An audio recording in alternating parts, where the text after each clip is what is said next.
Nii, ütlen siia Zoomi, olen juba paljudele tere öelnud, ütlen veel kord tere tulemast ja vaatan, osad lehvitavad, võite mulle julgelt lehvitada.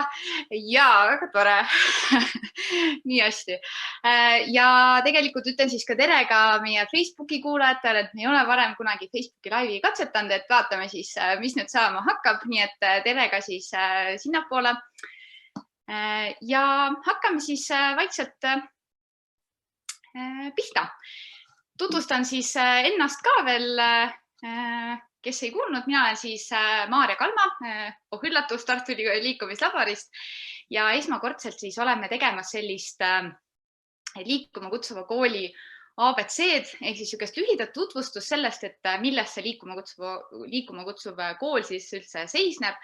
Ja võib-olla selle mõtte saime sellest, et pärast liitumist siis mitmed koolid on tavaliselt pöörduvad meie poole, et kas te saate tulla, et tulge rääkige ikka meie kooliperele ka, et mis see liikuma kutsuv kool tähendab.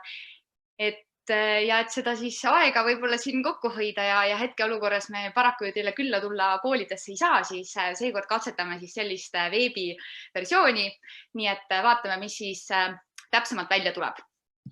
Aga mis siis täna saama hakkab ja millest me siis täpsemalt räägime, on võib-olla natuke räägime üldse sissejuhatuseks sellest, et miks me üldse peame liikumisest rääkima. Ja samuti natuke lahkame seda, et miks on koolikeskkond hea ja mis on need liikumise ja kooli siis täpsemad seosed. Ja samamoodi siis ka seda, et mida siis see liikuma kutsuv kool siis endast üldse kujutab ja millised on need võimalused, et õpilaste igapäevaellu siis tuua natukene rohkem siis liikumist. Ja ei saa me üle ega ümber sellest COVID-i olukorrast hetkel, mis on siis nii Eestis kui ka mujal maailmas, nii et natuke siis puudutame ka siis seda teemat ja räägime siis võib-olla, kuidas siis praegusel hetkel siis liikuma kutsuv kool siis saab tegutseda või millised mõtted meie poolt ja meie koolide poolt siis juba liitunud koolide poolt on. Aga enne kui me lähme siis päriselt edasi, siis võib-olla mõned ühised kokkulepped ka. Ehk siis ma loodan, et te kõik olete valmis ja see ei tule teile üllatusena, et võib juhtuda, et täiesti juhuslikult tuleb ka mõni liikumispaus siia ettekandesse, et kutsun siis kõiki kaasa tegema ja püsti tõusma. Ja üks selline mõte veel, et tegelikult mind ei pea kogu aeg üldse vaatama, et väga okei on see, kui sa tunned, et juba on kuskilt natuke kange, et siis sa tõused püsti ja kuulad seda ettekannet edasi ja võib-olla teed mõne venituse, kõnnid ruumis ringi, ehk siis sa vahetad oma siis istuvat asendit natukene, kas siis oled püsti või luban ma kellelegi ei räägi, et kui sa viskad ka vahepeal diivani peale pikali või siis mingi muu mõte, et paned arvuti aknalaua või kummuti peale seisab püsti, et kõik variandid on siis lubatud. Ja nüüd, kes võib-olla alles praegu liitusid, siis me oleme sellise sujuvama seminari nimel siis lülitanud välja teie mikrofonid, aga see ei tähenda, et ei saa tänasele ettekandele kaasa elada, et teie, kes te olete siis siin Zoomi keskkonnas, teil siis palume kõik küsimused, mõtted, ideed edastada meile chati teel ja samamoodi siis Facebookis on võimalik siis kirjutada sinna kommentaaridesse oma mõtteid ja küsimusi ja lõpus me siis üritame ka mõningatele küsimustele siin koos vastata ja nende üle siis ka arutleda. Aga hakkame siis pihta ja võib-olla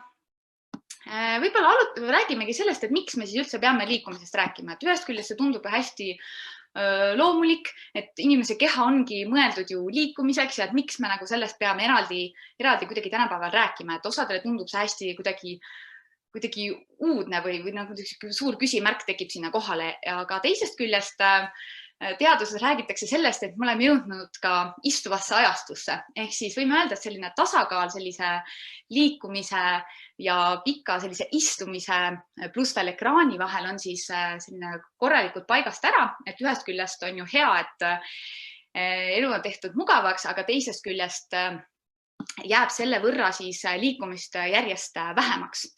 Ja tegelikult olete te kindlasti ka ise märganud, et ühiskonnas on väga palju räägitud sellest, et Eesti laste kehaline aktiivsus ei ole piisav, liikumisaktiivsus saab hindeks 3-, samamoodi, et iga näiteks 4.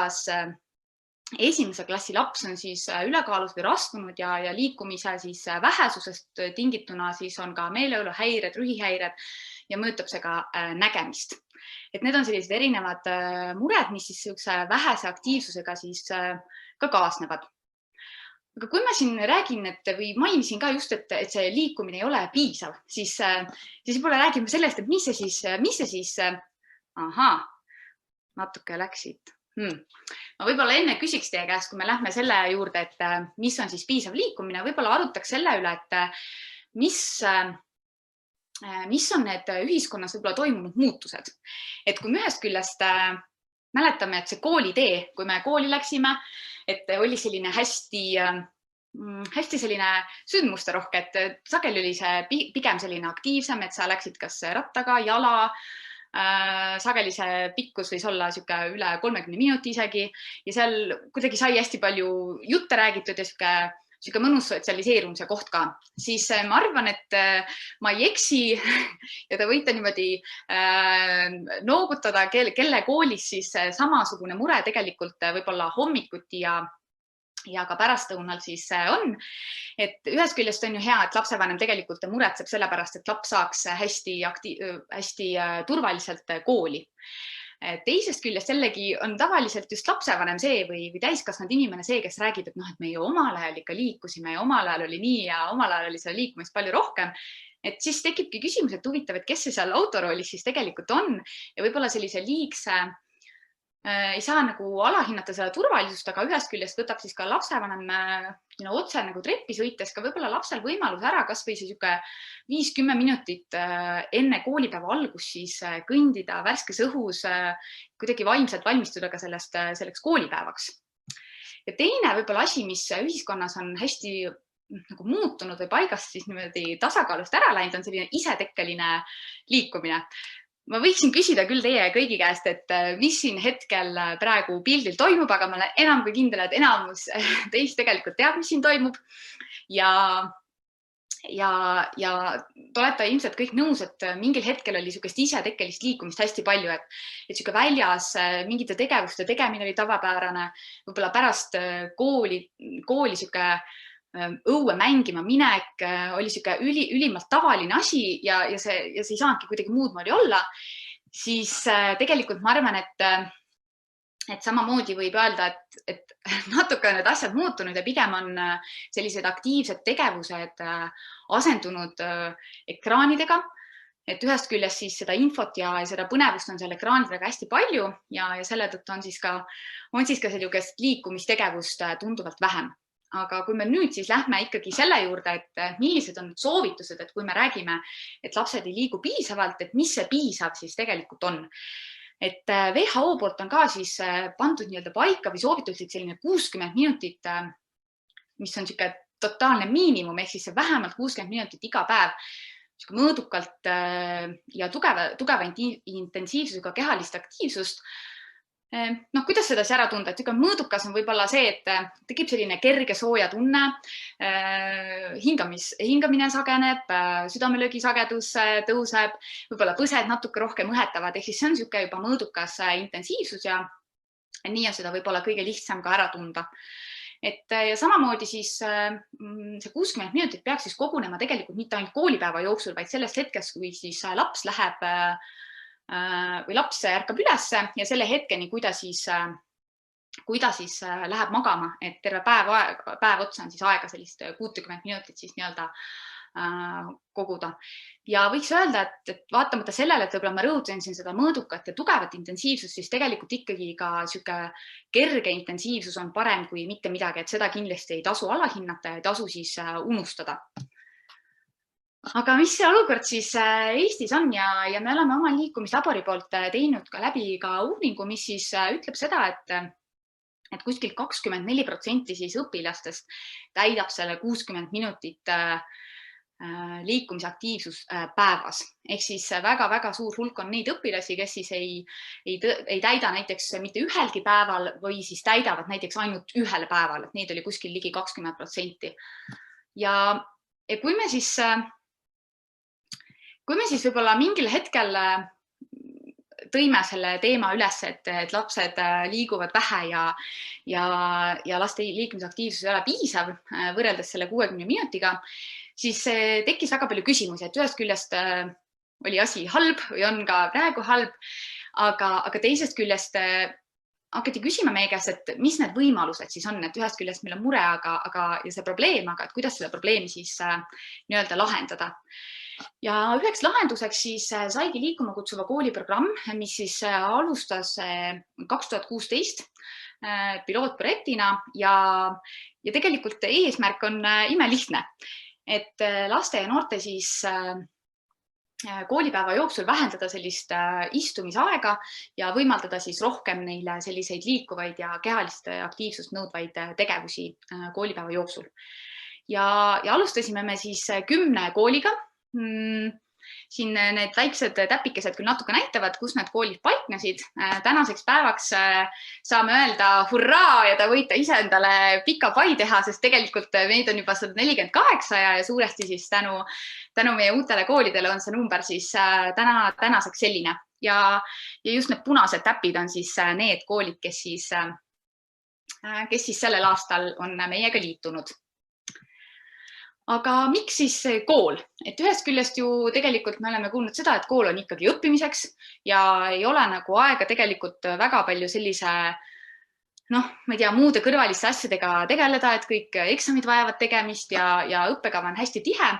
Aga samas, et teisest küljest jälle uuringud on väga selgesti näidanud, või tegelikult te ju teate ise ka, et kool on selline keskkond, mis väga paljudes riikides siis kohustuslik, ehk siis meil ka, et õpilased peavad käima koolis, vähemasti siis põhikoolis ja teisest küljest on õpilased seal kättesaadavad, ehk siis mõnes mõttes sellise liikumise kooli toomine võimaldab jõuda võib-olla ka nende õpilasteni, kes siis ei käi või kellel ei ole võimalik pärast kooli näiteks trennis käia või kelle vanemad ei ole selles osas nii toetavad, ehk siis õpilased on sellised hästi nii-öelda kättesaadavad.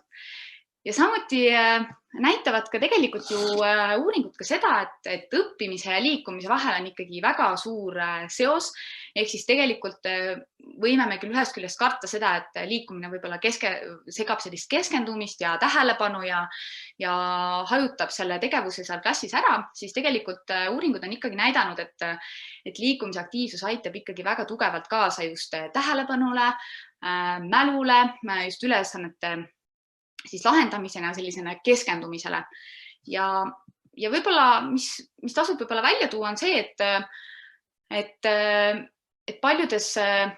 just rääkisin sellest tähelepanust ja keskendumisest, et siis tegelikult just selline loetu mõistmine ja arvutamine näiteks see, mille puhul siis eriti näidatakse sellist võib-olla head efekti, ehk siis need on sellised tegevused, mis vajavad sellist rohkem keskendumist ja tähelepanu, et liikumine on siis neid tegevusi siis tunduvalt soodustab. Ja võib-olla see pilt näitab nagu hästi ära selle, et mis juhtub siis meie ajuga pärast liikumist. Et siin oli uuring, kus grupp õpilasi siis ennem testi istus ja grupp õpilasi, kes siis said enne siis testi nii-öelda liikuda, ehk siis kõndida ja siin on hästi selgelt näha, et mis siis juhtus nende õpilaste ajuga, kes siis said siis olla kehaliselt aktiivsed. See punane osa näitab just seda, et kui aktiivne või seda aktiivset osa seal ajus. Ehk siis tegelikult ei saa öelda, et kindlasti mingid muutused võtavad aega, aga üldiselt siis ikkagi räägitakse sellest, et aitab see siis tähelepanule ja keskendumisele tunduvalt kaasa. Ja võib-olla, mis veel tänapäeva ühiskonnas ajab sellist tähelepanu, on see, et võidavad sellest liikumisest ju kõik, et kõikide tähelepanu ja niisugust mälu ja kõigele mõjub see positiivselt, küll aga võib-olla rohkem võidavad sellest või veel enam võidavad sellest need õpilased, kes on võib-olla natuke akadeemiliselt natuke nõrgemad või siis need õpilased, kes siis on aktiivsus ja tähelepanu häiretega. Ja võib-olla üldiselt veel kokkuvõttes rääkida, et ajust ja sellisest õpiedukusest ma natuke juba rääkisin, aga samas ei saa ka koolis või koolikeskkonnas unustada siis sellist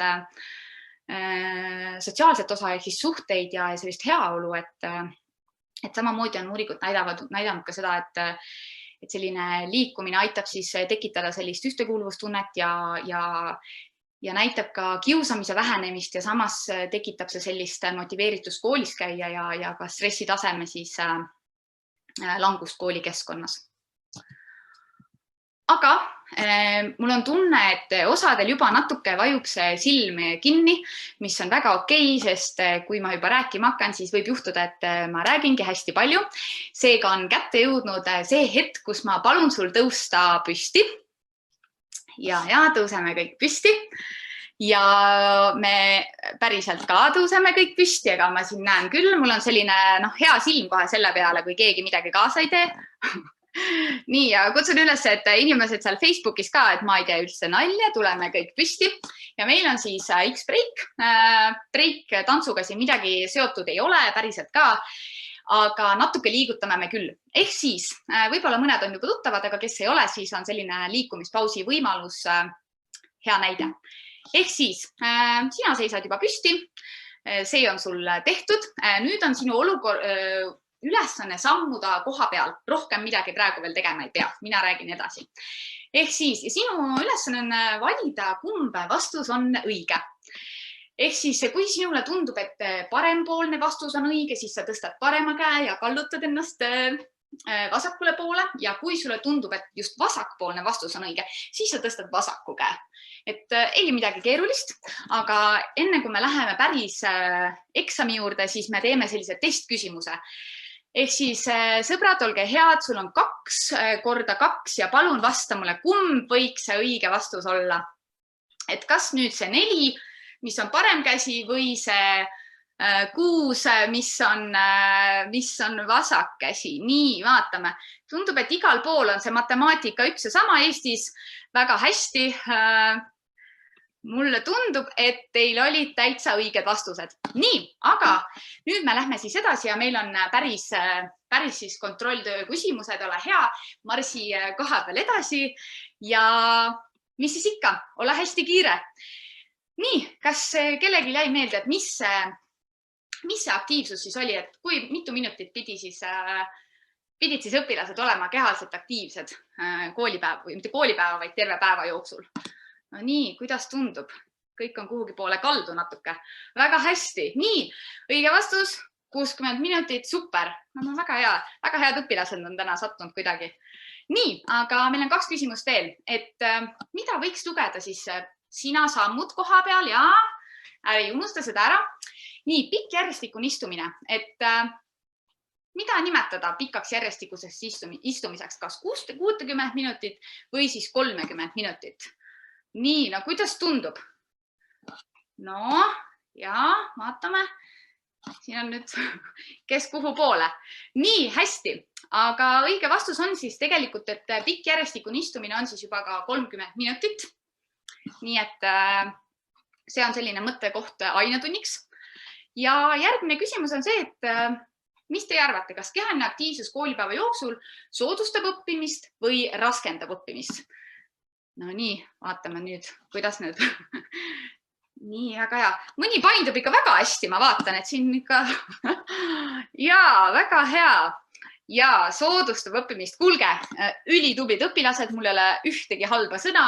Kõik pääsesid testist läbi, sa võid kummardada enda sõrmedega varvaste suunas ja kui sa tahad, siis sa võid jääda siis püsti ja ettekannet edasi kuulata. Kui sa tahad, siis võid muidugi loomulikult tagasi oma kohale istuda, vist nagu koolis öeldakse, et ma üritan nagu rolli sisse elada rohkem siin. Nii, aga millised on siis need liikuma kutsuva kooli võimalused? Et see on selline kõige üldisem mudel, mis siis iseloomustab kõige paremini võib-olla liikuma kutsuva kooli kõiki valdkondi ja tegevusi, ehk alates siis sellest, kuidas õpilane tuleb kooli, kuni siis ka liikumisõpetuseni, et sellised erinevad valdkonnad ja nendest valdkondadest ma siis kohe räägin ka natukene lähemalt. Kaasamine. Ma ütleks, et tegelikult praegu siin hetkel ongi üks väga tugev kaasamisprotsess tegelikult toimumas, ehk siis lisaks siis sellele, et teie koolis on juba liikuma kutsuva kooli võib-olla tiim, siis tegelikult on väga hea meel, et te olete ise leidnud aja ja tahtmise tulla ja kuulata, et mis programmiga on siis tegemist ja see on selline väga-väga hea võimalus, et kõik koolis siis oleksid võib-olla sellise ühise teadmise juures. Kindlasti võib-olla, et muutused koolis siis ka toimuks, ei saa siis võib-olla eeldada, et see on niisuguse ühe inimese eestvedamine, et alati on nagu hea, et kõik oleks siis ühises inforuumis.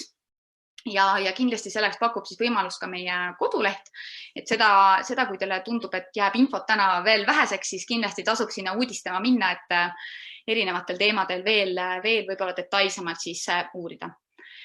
Samamoodi siis niisugune kaasamise võimalus nii kooli tasandil kui ka võib-olla võrgustiku tasandil, et näha, et kõik, kuidas läheb teistel koolidel ja võib-olla jagada seda, mis teie enda koolis toimub, siis selleks on kindlasti väga hea koht meie Facebooki grupp, et kes veel ei ole liitunud, siis kutsun väga üles liituma, et tõesti müts maha meie võrgustiku koolidel, kes nagu nii aktiivselt sinna tegelikult postitavad ja oma tegemisi jagavad.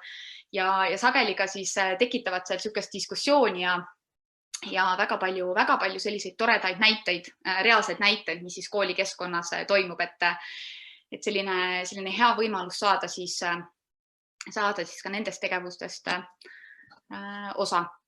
Ja kui me üldse võib-olla liikumisest koolis ka räägime, siis tegelikult ülioluline on ju mõelda sellele, et kellele need tegevused just suunatud on ja paratamatult koolis on see mõeldud just rohkem õpilastele, et seega kutsume üles ka kaasama õpilasi sellisesse protsessi nagu, et mida nemad tahaksid koolis muuta või mis on need võimalused, mida nemad näevad, et millistes kohtades saab rohkem liikuda, et siin on väga hea Rakvere põhikooli näide, kus siis 8. klassi poisid tahtsid siis lõuatõmbekangi ja tundus, et see on tegelikult nii lihtne asi ja tegelikult elevust kui palju. Samamoodi Ansla gümnaasium näiteks läinud seda teed, et nad teevad, iga klass teeb sellise toreda tegevuskava endale aastaks, et mida nad tahavad siis ise teha, toredad kokkulepped, toredad sellised tegevused. Ja samamoodi saab siis õpilasi kaasata näiteks loovtöödesse, saavad viia mingeid mänge läbi, mingi projekti liikumisega seoses koolis teha. Olen näinud ka, et osades koolides lähevad õpilased ise aktiivseid ainetunde läbi viima, ehk siis sellised erinevad võimalused siis ka loovtööks. Ja kindlasti me ju koolikeskkonnas räägime väga palju ka eeskujust, et mõned koolid on läinud siis ka kaasamise osas seda teed, et kogu kool oleks siis kaasatud, et siis ka juhtkond ja kooli personal teeb siis oma sellise tegevuskava ja panevad siis oma sellised eesmärgid paika ja kaardistavad ära sellised võib-olla ühised huvid, et kuidas siis saab koos kolleegiga näiteks minna kas kõndima või jooksma või vastavalt kellel mis huvid on. Ja kindlasti ka kaasamise osas lapsevanem, et lapsevanem kindlasti esiteks teda ju huvitab lapse käekäik koolis. Teiseks sageli on lapsevanemad nõus tulema appi erinevate programmide siis kirjutamisega, läbimõtlemisele ja samamoodi tasub ka lapsevanemaid siis kaasata ka sellesse protsessi, kus nad ise saavad mõelda, milliseid kohti on koolis, mis nemad nagu näevad, et kuhu saab siis liikumist võib-olla lisada, et sellised ühiselt välja öeldud ja välja mõeldud ideed, et need tavaliselt ka toimivad ja sellist motivatsiooni selle nimel tegutseda on tavaliselt rohkem. Aktiivne koolitee, ehk siis räägime siis ka sellest, et kuidas laps tuleb kooli, kuidas laps läheb koolist ära. Et meie selline slogan on võib-olla kõige enam see, et kas või vähemalt mingi osa teest siis iga päev oleks võimalik lapsel tulla aktiivselt kooli, et see ei pea olema kindlasti jala, aga see võib olla ka rattaga, tõukerattaga, rulaga, millega iganes, aga et jätta kõrvale natuke seda autoga kooli tulekut. Et siin on kindlasti väga suur roll ka kohalikul omavalitsusel, et tekitada need teed sinna kooli juurde. Küll aga mis võiks olla kooli roll on selline tekitada võib-olla kooli ümbruses sellist turvalist liikumisvõimalust ja tekitada sellised kohad, kus laps saab turvaliselt hoida oma siis ratast või tõukeratast, et tal on kindel, et ta sellega aga pärast saab koolist ära minna. Et paljud koolid on teinud siin erinevaid võimalusi, et küll koolibuss ka, ma ei tea, peatub eelmises peatuses, õpilased tulevad seal maha ja küll on pandud kooli hoove kinni ja on lepitud vanematega kokku koht, kus nad siis saavad peatada, et laps siis saab sealt jala kooli jalutada. Ja siin on üks tore selline koolibussi näide, kus siis Antsla gümnaasiumis üks õpetaja siis juhtus nii, et kõik lähikonnas olevad lapsed siis tulid hommikul tema juurde ja koos siis mindi sellise aktiivse koolibussina siis koos ühiselt jalutati kooli. Et selline tore üleskutse võib-olla sobilikum sellistesse väiksematesse kohtadesse. Aga aktiivne ainetund. Et siin me juba kuulsime, kuidas tegelikult kasutatakse juba liikumispause tundides, mis teeb meie meele väga, väga rõõmsaks. Aga mida siis meie oleme täheldanud hetkel on see, et liikumine üha enam siis muutub selliseks loomulikuks õppeprotsessi osaks, kuhu lisaks selline tavapärasele õppeformaadile klassiruumis on väga palju lisandunud ka erinevate ruumide, keskkondade kasutamist, küll klassiruumi, küll õu, küll on erinevad klassiruumis võimalused, et seda on hästi hea näha, et erinevad võimalused tegelikult on olemas. Ja võib-olla selleks, et meie ise saaksime õpetajaid toetada, sest tegelikult ega mõni õpetaja on ka öelnud, et ei tunnegi ennast võib-olla enesekindlalt alguses või see tundubki selline uus mõte, tore, aga ideid ei ole, siis selleks me pakume oma võrgustiku koolidele siis aktiivsete ainetundide baaskoolitusi, mis on siis 1+1 päev ja seal räägime ka sellisest liikumise ja õppimise seosest ja olulisusest. Samamoodi saavad õpetajad seal omavahel jagada siis kogemusi ja oskusi. Ja samamoodi toimub seal siis, see koolitus on ülimalt praktiline, et seal me tegelikult terve päev liigume ja sellised pigem meeleolukad ja kiiresti mööduvad päevad, nii et loodame siis varsti oma koole siis uuesti sügisest ka baaskoolitustel jälle näha. Ja võib-olla kiire ülevaade sellest, et kui me räägime aktiivsest ainetunnist, et mis meie siis selle all mõtleme, ühest küljest kindlasti keskkond, et kuidas on keskkond kujundatud, kuidas on lauad paigutatud, et kas lastel on üldse ruumi liikuda. Liikumispausid, sellised kiired, lõbusad, funnid, istumisaega katkestavad, need ei anna küll sellist mõõdukat ja tugevat intensiivsust, aga teisest küljest võimaldavad siis korra tõusta püsti ja korra ennast sirutada sellest pikast istumiseks. Ja kolmas on siis selline väga tugevalt, kus on seotud siis liikumine ja õppeaine siis sisu, ehk siis nad on niimoodi omavahel põimitud, kus siis sageli õpilased tegelikult ei saagi aru, et tegemist on otseselt, et nüüd ma täna kõvasti liikusin, et tegelikult nad kuidagi ei saagi sellest aru, et see õppimine ja liikumine on kuidagi omavahel hästi siis seotud.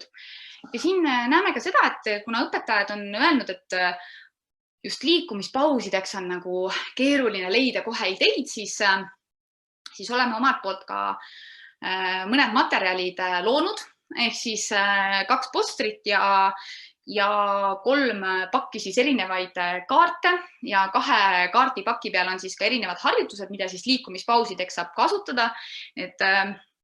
Ja postrid on siis ka, liikumispauside poster on mõeldud siis ka vanemale kooliastmele, kus siis juba tegevused on mõeldud nii, et need mahuvad sinna klassiruumi ja vahekäikudesse ilusti ära. Nii, aga kui me juba räägime sellest, siis ma olen ikkagi selline, kes niisama rääkida ei taha, vaid ikkagi tahab tegutseda ka. Nii et nüüd on see olukord, kus ma palun teil jälle tõusta püsti. Kõik vaatavad, issand Maarja, jälle hakkab pihta. Aga veel on hea, katsetame siis ära. Ehk siis vaatame, mis siis saama hakkab. No võtame esialgu selle vasakpoolse kaardi, kus siis on need sõrmed, jah. Ehk siis ole hea marsi koha peal. Sul on, pane käed siis niimoodi rusikasse, nii et see peopesa vaatab sinna lae suunas. Nüüd sa võtad pöidla, siit niimoodi välja, pöial. Ja siis see teise käe väike sõrm näitab sinna pöidla suunas. Ja nüüd sa tahad hästi kiiresti seda vahetada. Hops, hästi kiiresti jalad käivad ja sõrmed käivad, jah? Hopsti, mul läks ka sassi korra. Ehk siis ühele poole ja teisele poole. No nii, kuidas tundub? Ma korra sina jätka, ma korra vaatan, kuidas teil läheb. Ikka osadel ikka tuleb, osad vajavad natuke veel harjutamist, ei ole hullu. mina olen mõne aasta saan siin harjutada, vaata kaval ka, võtan selle pausi, mida ma juba aastaid katsetanud olen. Ja, et natuke pädevam välja näha. Nii, kuulge, väga hästi. Luban sul tagasi toolil istuda või siis ikkagi kutsun endiselt üles sind siis seistes vahepeal ka kuulama. Ja heleda taustaga siis kaardid on mõeldud natukene vanematele kooliastmetele. Sinna on siis lisatud ka QR-koodid osadele tegevustele, et õpilased siis saavad ka videos näha, et kuidas need tegevused siis toimivad. Nii. Ja kus siis ideid saada? Et mingil hetkel, kui me selle programmiga alustasime, siis õpetajad väga selgelt tõid välja, et oleks hea, kui oleks mingi koht, kus neid ideid siis saada. Ja selleks on siis, oleme loonud liikumislabori pealt sellise koha nagu Ideepank, see on meie kodulehel. Väga palju erinevaid mõtteid, ainetundi, vahetundi. Samamoodi tahaksin väga tuua üles selle, et need tegevused on siis meie õpetajad, meie koolitustel käinud õpetajate poolt siis kirjeldatud. Ehk siis need on päris reaalsed tegevused, mida õpetajad siis igapäevaselt, võib-olla mitte igapäevaselt, aga mida õpetajad kasutavad siis aktiivsetes ainetundides. Et tasuks siis minna uudistama. Ja oleme siis uurinud ka oma ainetunni koolitusel käinud tagasisidet ja öeldakse ikkagi seda, et see liikumine toob tunduvalt siis sükest elevust ja muudab sellist õppimist ikkagi huvitavamaks ja samuti siis tegelikult on täiesti võimalik see, et õpilased ka pärast liikumistegevusi suudavad keskenduda. Ja mis võib-olla kõige olulisem on see, et see teine ja kolmas kooliaste, nendega on alati kõige keerulisem on kolmanda kooliastmega. Ja võib-olla praegu tunduvadki, et kõik tegevused, mis alati on välja mõeldud, on natukene väiksematele mõeldud ja nemad ju liiguvadki hästi suure õhinaga. Et aga samas, ega organism nüüd nii erinev ei ole, et samamoodi, et kui sa väike laps ei jõua seal keskenduda, siis tegelikult ka vanemates kooliastmetes tähelepanu ikkagi mingil hetkel selle 45 minuti peale ju hajub. Et seega siis ka uuringud näitavad seda, et kui näiteks lisada sinna ainetundi kas või sellist kerget liikumist, et see ei pea olema mingi jooksmine, see ei pea olema mingi mäng, aga näiteks, et on arutelu kõnd koridoris või on õpilane läheb näiteks paberile järgi ja tuleb sinna oma kohale tagasi või on arutelud püsti seistes, et need sellised erinevad natuke lihtsamad variandid, mis annavad ka vanemale kooliastmele siis võimalust võib-olla sükest liikumist oma tegevustesse ka ainetunnis tuua ja kindlasti tasub ka selliseid üleskutseid teha asendi vahetamiseks ka praegusel ajal siis distantsõppel. Nii, ja aktiivne vahetund on võib-olla selline koht, kus kõige rohkem saavad siis kaasa rääkida koolid, ehk siis või mitte koolid, vaid just õpilased, sest see on ju väga selgelt nende selline pärusmaa ja nende lemmiktund. Ja võib-olla siin tooksin siis välja selle, et meie koolid või õpilased siis on toonud välja selle, et kui nemad nagu saaksid midagi muuta, siis nemad tahaksid kindlasti leiavad, et sellise aktiivsuse sisse toomiseks koolipäeva siis aitaks kindlasti kaasa õuevahetund. Need võiksid olla pikemad, et jõuaks üldse õue minna ja samas seal õues peaks ka midagi toimuma, et niisama sinna minna, kui seal midagi nagu teha ei ole, kui see on lihtsalt tühi plats, et see nagu ei kutsu kuidagi tegelikult liikuma.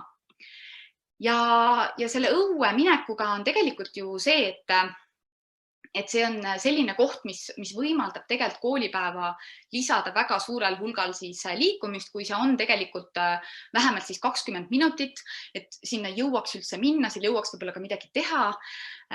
Ja samamoodi siis ütlevad ka õpetajad seda, et pärast selliseid aktiivseid vahetunde, ainetunni on ka parem siis tegelikult tunni töörahu, et õpilased ei ole olnud kuskil niisuguses sundasendis telefonis, aga nad on saanud siis ka natukene liikuda ja suudavad ka tunnis siis paremini keskenduda.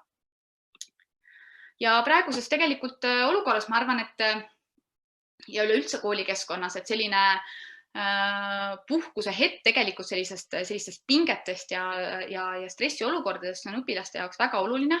Ja siinkohal ütleks, et ka õpetajate jaoks oluline, et paljud õpetajad ju meie koolides käivad ka vahetundide ajal õues ja mõnes mõttes ei suudagi ette kujutada, et kuidagi teisiti võiks olla. Ja samamoodi väga oluline aspekt on ka sellele, et selline tehislik valgus silmadele päev otsa ei ole üldse kasulik, et silmad vajavad siis sellist tavapärast päevavalgust. Aga sisevahetunnid, et meie koolid on lähenenud siis hästi erinevalt, et mõned koolid on teinud siis sisetervise rajad endale, natuke lisanud sinna ülesandeid juurde, on siis teinud erinevad liikumisvahendid kättesaadavaks, mis on valitud ka sageli õpilaste poolt, kasutanud erinevaid tsoneerimisi, näiteks, et ühel korrusel on siis liikuvad tegevused, ühel korrusel on natuke vaiksemad tegevused, ehk siis, et oleks mingeid tegevusi kõigile ja väga suur muutus, mis sageli koolides siis tegelikult esimestel aastatel juhtub, on see, et avatakse siis tegevused aulates ja võimlates. Et siin ma hästi kiirelt näitan ka ühe sellise toreda tegevuse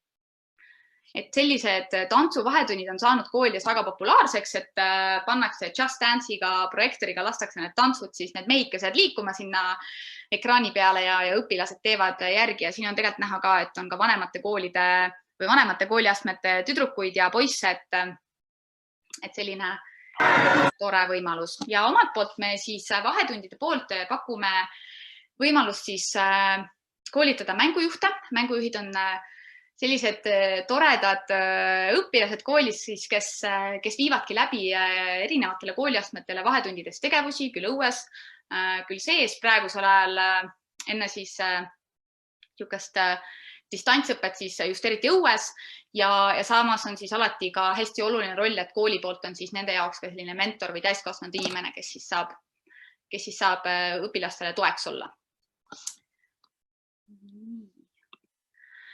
Ja omalt poolt on koolid ka välja toonud seda, et kui panna näiteks kõik vahendid aulasse või võimlasse ja siis sinna lubada kõik klassid korraga kokku, et siis võib-olla see ei olegi alati kõige parem mõte, et oluline on luua siis mingisugune süsteem, et õpilased teavad, et mis ajal, mis tegevusi nad siis näiteks nädala lõikes teha saavad. Et süsteemsus on selline võib-olla kõige selgem märksõna, mida koolid on nende vahetundide osas just välja toonud.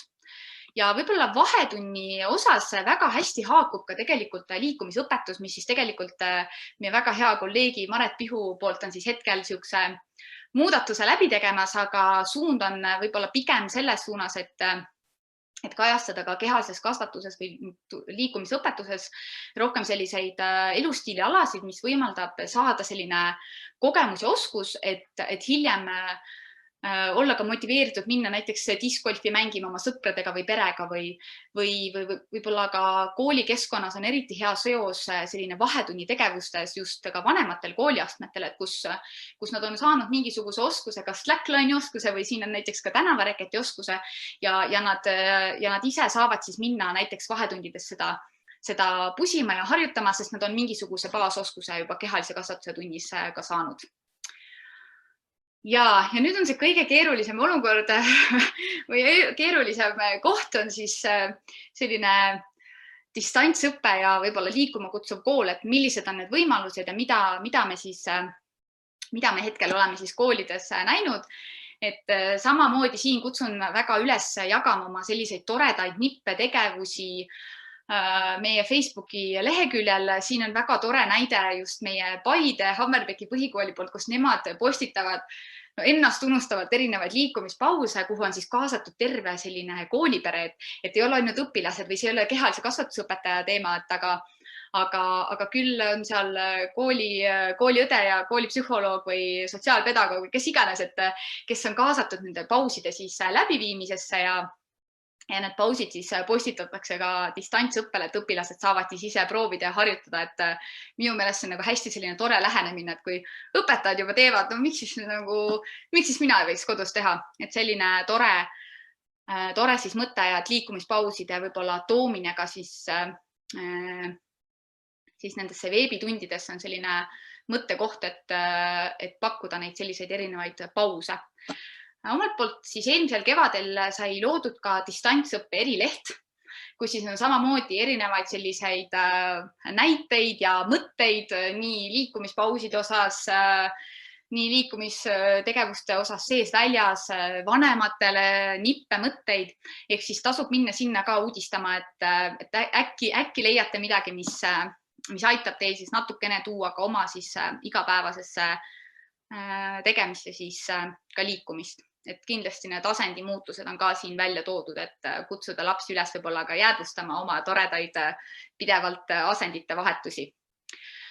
Samamoodi YouTube'is, et mida võib-olla koos õpilastega ka niimoodi lahata ja mõelda ja läbi mõtestada ka võib-olla ja seada oma mingid sellised päevased eesmärgid on siis tagasi kooli loengud ja selline loeng nagu kuidas kodus õppides liikuv püsida. Et mis mitte ka seda siis koos õpilastega koos vaadata ja mõelda ja lasta õpilastel ise pakkuda, et millised on nende meelest need viisid. Ja kuna see veebipõhisus on praegu selline võib-olla selline olukord, millega me leppima peame, siis oma koolidele, võrgustiku koolidele oleme me ka siis pakkumas erinevaid veebiseminare erinevatel teemadel, aga oleme võtnud ka siis mitmetel seminaridel siis ka fookusesse just distantsõppe ja kuidas lisada siis distantsõppel just liikumist oma siis veebitundidesse või ülesannetesse siis õpilastele. Ja kuigi praegu hetkel me siis koolis paraku käia ei saa ja õpilasi koolis ei ole, siis tegelikult on ju ikkagi ettevalmistamisel see siuke programm, et mis siis juhtub, kui lapsed saavad lõpuks kooli minna või et mis on need võimalused, et mis võimaldaks lastel siis koolis hetkel olla. Et kindlasti meie tooks välja siin õue vahetunnid, et lapsed ei oleks siis ainult sisekeskkonnas, et õues on paratamatult ruumi tunduvalt rohkem, see võimaldab siis ka võib-olla võimaldab ka sellist ühiseid mingisuguseid tegevusi või siis liikumisaktiivsuse tõusu kindlasti, millest me juba enne rääkisime, aga artiklites on ka välja toodud seda või uuringud on näidanud seda, et sellised erinevad lähenemised, et nagu näiteks, et on erinevad tsoonid kooli õuealadel, kus siis erinevad klassid paiknevad või on siis erinevad siis vahendid klassiti ja sageli on kaasatud ka mõni mängujuht, kui on klassis mängujuht, siis mitte siis klassikaaslastega seal mõni võib-olla mitte nii kontaktne mäng seal teha, sest ruumi on ju tunduvalt rohkem kui koridorides ja klassiruumides. Ja õues õppe kindlasti hästi oluline koht siin, et tooks võib-olla siin välja jälle, et meie enda koolide siis näited, kuidas õues õpet saab erinevatel aastaaegadel siis läbi viia. Et kutsume üles, et see on ka selline koht, mis võimaldab praegusel ajal tunduvalt rohkem siis õpilastel võib-olla ühes ruumis kontaktselt õppida, et kutsume küll katsetama õues õppe formaati ja kindlasti siinkohal ka meie koolid on väga palju Facebookiga postitanud oma erinevaid siis tegemisi ja mõtteid. Aga nüüd me oleme jõudnud viimase ja ma ütleks, et selle aasta ühe väga olulise teema juurde ja selleks on õpetajad. Et kuigi praegune võib-olla minu ettekanne on hästi suunatud õpilastele, siis tegelikult armsad õpetajad ja koolipersonal, ma võin teile öelda, et meil on tegelikult praegu käimas siis selline aasta nagu õpetajate liikumisrõõmu aasta ja seda just sellepärast, et kõik asjad, mis ma rääkisin ju õpilaste kohta, et miks see liikumine on oluline, siis tegelikult see ju käib ka õpetajate kohta, et mida siuke parem vaimne ja füüsiline vorm on ju õpetajal, seda nagu rõõm saab, ma arvan, õpetaja ise ka, et kui õpetaja ei jaksa ka ju terve päev seal arvuti ja ekraani taga ainult olla, et kui õpetaja tahab liikuda, et selle oleme siis toonud sellel aastal meie ka fookusesse. Meil on liikumiskalendrid, mis siis igal siis kuul on selline oma teema. Kutsume siis teid ka üles nende teemadega siis tutvuma ja kaasa mõtlema ja võib-olla siin mõned mõtted jälle, mida koolid on teinud, erinevad väljakutsed siis oma kolleegide seas, et küll on loodud eraldi Facebooki grupp, kuhu siis postitada, kuhu on pandud siin Puhja kool on pannud siia teatud nimekirja lausa, et mis siis igapäevaselt võiks teha ja teiselt poolt siis Põlva kool on siis, või Põlva põhikool siis on toonud õpetajate 10 võistluse, kus nad alguses siis läksid selle peale välja, et on sulgpall ja käsipall, aga kui tuli kevadel eriolukord, siis paratamatult neid asju ei saanud teha ja siis mindi üle siis näiteks kõndimisele, kepikõnnile ja siin on näha jõuharjutustes, kodustes töödes ja tingimustes, et sellised erinevad lahendused, et õpetajad ka ise ikkagi jääksid selles distantsõppe võib-olla ütleks, et hulluses ikkagi ka terveks ja oleksid ikka funktsioneerimisvõimelised ka edaspidi, et siis see on see koht, kus me tõesti kutsume ka taaskord jälle oma tegemisi siis jagama. Ja tegelikult on minu ettekanne saanud läbi. Igatahes väga loodan, et te saite ikkagi niisuguse väga kiire ja põgus ülevaate ikkagi, et mis see Liikuma kutsuv kool on ja millised meie mõtted selles suunas on ja mida meie koolid siis juba teevad. Ja väga tänan teid, et te leidsite selle aja ja tulite siia meid kuulama. Seega, ma ei tea, mul ei jäägi väga muud üle, kui siit lehvitada veel ja tänada teid ja väga-väga loodame, et me kohtume teiega ka ikkagi päriselt, kas siis koolitustel või mingitel hetkedel siis koolikülastustes. Nii et olge terved ja olge siis liikuvad ka. Nii et meie siitpoolt lõpetame ja tšauki tšau.